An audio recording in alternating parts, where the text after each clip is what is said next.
this Monday, 18th of May 2026. Our attention has been drawn to the chaos, violence, looting, and disruption of transport in the country today, ostensibly to protest high fuel prices. Even though our Constitution protects the right to demonstrate and picket, it is quite unfortunate that today's protests have once again been hijacked by political actors for political ends. Whereas we take cognizance of the fact that fuel prices have risen significantly as a result of ongoing global political crisis, looting, violence, blocking roads, and vandalizing public and private property can in no way bring down the oil prices. If anything, the disruption of transport and closure of business can only worsen the situation. The government, led by the National Treasury and the Ministries of Energy and Transport, are taking steps to engage with transport stakeholders to explore the ways of addressing price increases, and we are confident that the talks will bear fruit. We are, however, concerned that although most parts of Kenya were peaceful, criminal elements in some parts have been mobilized and deployed by rogue politicians to target government projects, property, personal property, pro-government, and also property of pro-government leaders. The looting of Getia supermarkets owned by a member of parliament who supports government, the burning down of UDA offices in Wote in Makueni County, and the torching of 2 trucks at the site of Rironi Mau Summit flagship project are not coincidence, but a calculated move to spread fear and intimidate government supporters and innocent public servants. Coupled with the recent violent attacks on Ms. Rachel Wandeto, who passed on this morning, we are witnessing a clear scheme where a section of political class is making incendiary statements to fund intolerance and ethnic bigotry and organizing gangs to spread terror, sabotage government projects, and profile and intimidate those of different political opinion, especially those who support government.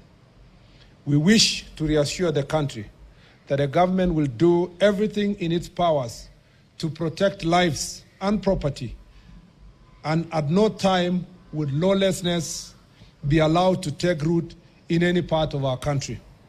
We will intensify our fight against organized crime and its sponsors who are hell-bent on propagating anarchy.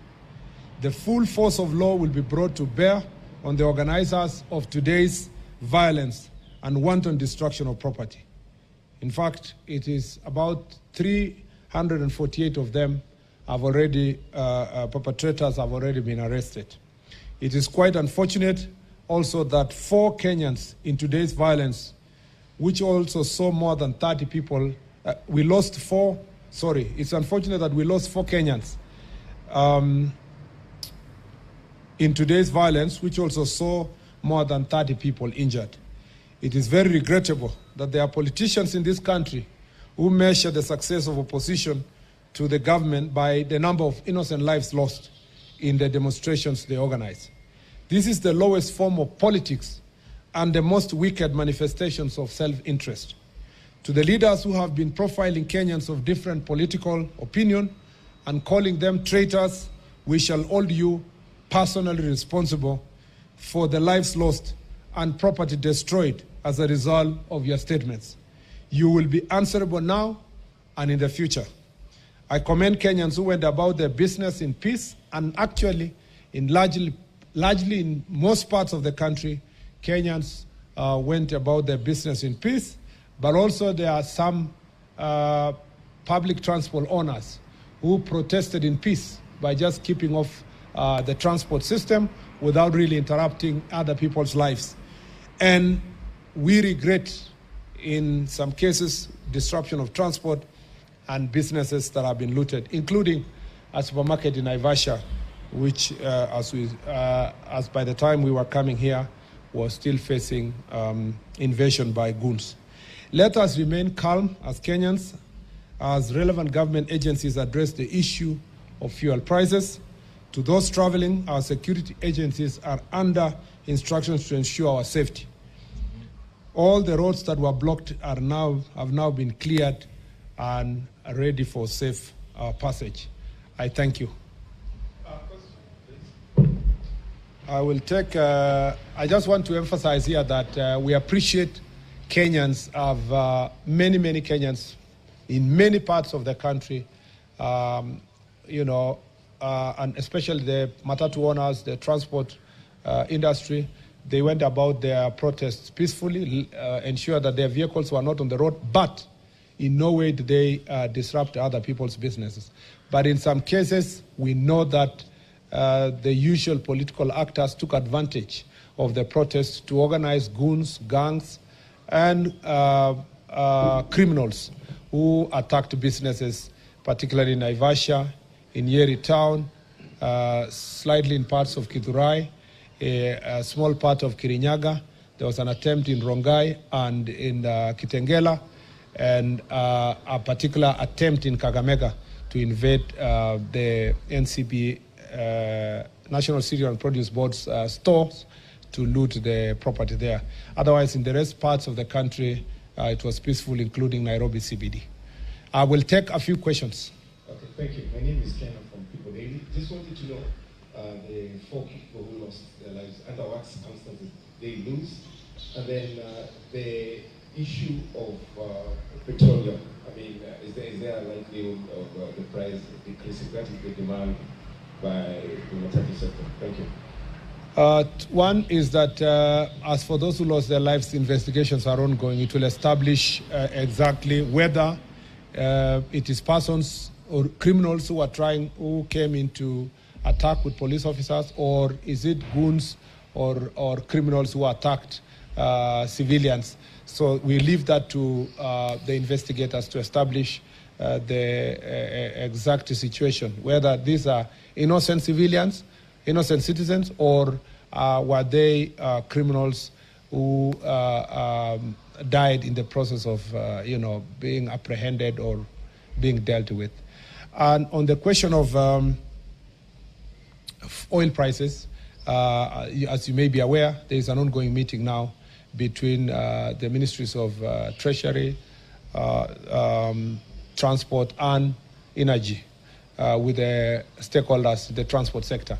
And we expect that and believe that they will reach an amicable resolution on the protest itself and the way forward on the question of oil prices. But, nobody is a visitor in Jerusalem.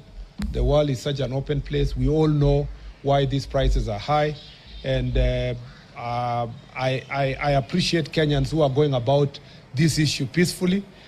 We understand the impact, not just on the economy generally, but also directly household income.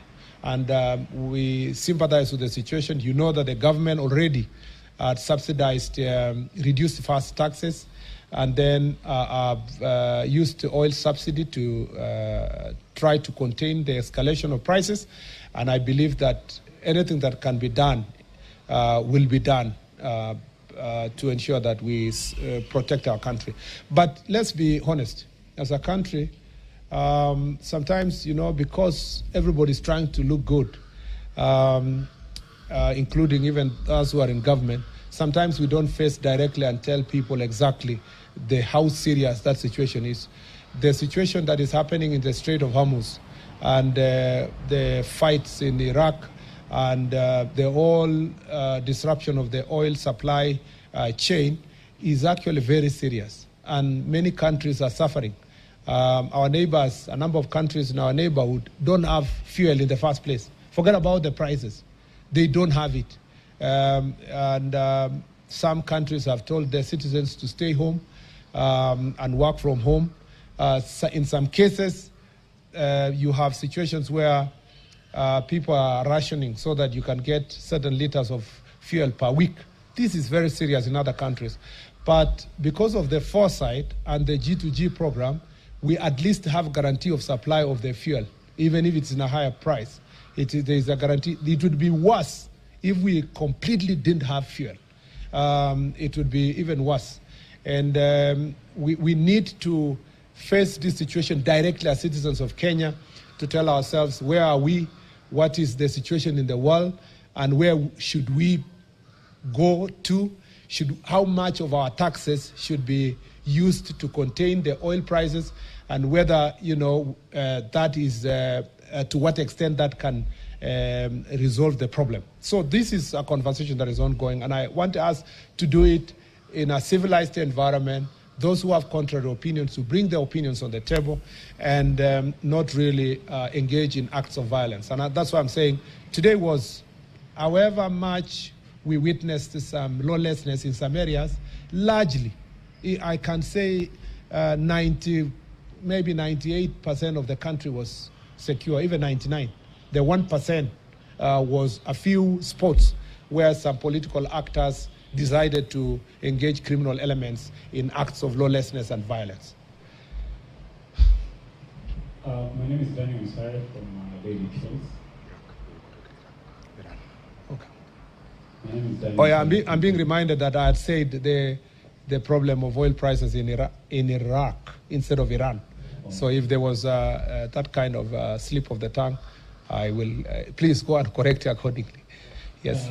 My first question is, you are among the people who largely fought the previous government about the fight that is happening right now. Absolutely. And you said that fuel prices are not supposed to be hiked because of the fight. Yeah, absolutely. Now we are here. The prices are hiked. Agitation is there. We keep on losing people every single day. I mean, number one, what are you going to do that, because every single time that we go for protest, we lose lives. What are we really supposed to do so that we can be able to avoid all these things? And number two, what is the government doing to be able to get rid of this agitation of people that, demonstrations of fuel that has risen up? And number three, you've linked this to the political class. I mean, that's too many. How will I remember all of them without a pen and paper? Yes, proceed. Who are these people that you've said that have done all this? Who are these politicians? Go give us the names of the politicians that have done all this, and just straight to the point. Thank you so much. First, let me say that you have raised a very important issue that when I was in Senate in the last administration, I was a very serious critic of the way the oil prices were being handled by the government. In fact, I see my clips are going around online because I was very firm that the government must do something. They cannot be just on standby. And I did it on the floor of the Senate. But you should give us credit that no life was lost during that time, during that agitation, that we never organized a protest. We never agitated for Matatu sector to stop transport. In fact, I dare say that the leaders of Matatu industry at that point in time never protested against the government. So the question you should be asking yourself, why did they feel that it was okay to understand President Uhuru Kenyatta, but when it is President William Ruto, they should go to the streets? You should ask yourself, why did they not stop their vehicles just less than 4 years ago? And why is it that in the administration of President William Ruto, they have stopped their vehicles from coming to the streets? There must be something. There must be a certain level of profiling that applies to William Ruto that does not apply to President Uhuru Kenyatta. And the guess is as good as, your guess is as good as mine. If you will give us credit for those who were opposed to the administration that time, you must give us credit for using constitutional means and using the floor of the House and giving alternative suggestions to how to handle the fuel crisis. We never organized one protest, no life was lost, no supermarket was looted, no person was targeted to be killed as a result of the higher fuel prices less than 5 years ago. So I am very proud of my record and the statements I made in the Senate just about 5 years ago. And I'm very proud of how President William Ruto handled his opposition to how government was running its affairs in the last 5 years. I wish current opposition would emulate him instead of organizing violence and so forth. And I am just asking the most simple thing. Please, the transport sector, the way you understood President Uhuru Kenyatta and never went on strike just less than 5 years ago, that is the same way you should understand President William Ruto because he's in office. Number two is that how can we ensure that in future protests do not lead to loss of life? It's just by ensuring that protests are protests. They are not criminal activities, acts of crime, looting, robbing people of their property, burning of property. As long as we stop, and I see you in the media, reporting that protesters, I saw one today, protesters in Naivasha banned 2 vehicles. Those are not protesters. Protests is constitutional. Protest is presupposed to be peaceful. Banning of 2 vehicles, the media should be able to profile the way it should be, to say criminals ban 2 vehicles in the name of protest. I wonder why media in our country does not really always give a proviso to such situations by saying there were protests, but today it was not protests, it was criminal activities that banned vehicles. Why are facts distorted? Why are facts distorted? And sometimes protesters were killed.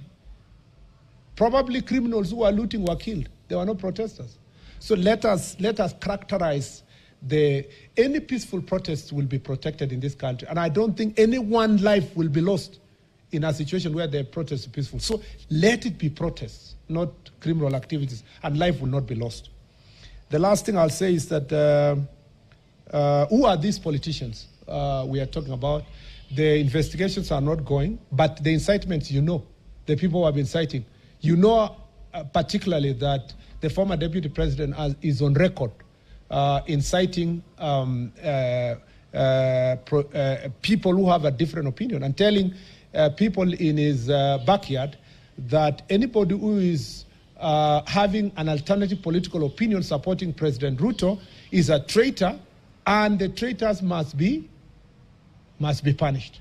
So the understanding of his supporters perhaps is that you must attack physically traitors, and he will be held personally responsible. And all other politicians who are engaging in these acts of violence will personally be held responsible. I see sometimes some of these politicians speaking about ICC, take this one, ICC, and so forth. I don't know if they know that they are making their bed now and they will lie in it. So it is important for every one of us to become aware of their own acts. And we will take the necessary legal steps to bring all of them to face the law. I know even the banning of the UDF officers in Wote, Makweni, was organized by politicians, and the investigations are not going. So just give the DCI a few more hours, and those who are personally responsible will be held to account. I think I have answered all the questions. Yeah, I'm seeing somebody somewhere there. Yes, last one. Sorry, because you guys also indulged us by waiting for over an hour. I am indulging you by taking more questions. There's a dictatorship of the Kenyans. They are crying, why landlord countries, their prices are going down. Yet they are getting their fuel from the same port, which is the Mombasa port. Including the Ethiopia, which is very, very low than Kenyans. I don't want to mention countries, but the last example you gave, just go and Google now if they have any fuel. Okay? Even some of our neighboring countries already, they are rationing their fuel by telling the motorists they will take only a certain amount per week. So Kenya is different. We are a different economy. We have different challenges, and we have different approaches to issues. But I don't think in the next few days you will be willing to ask the same question in terms of comparison of price, because the information we have is that as days go by, everybody is feeling the impact, even by our neighbors. So that difference you're speaking about is not significant enough for you to measure the difference. Let's give it another 2 weeks and let's have that discussion again.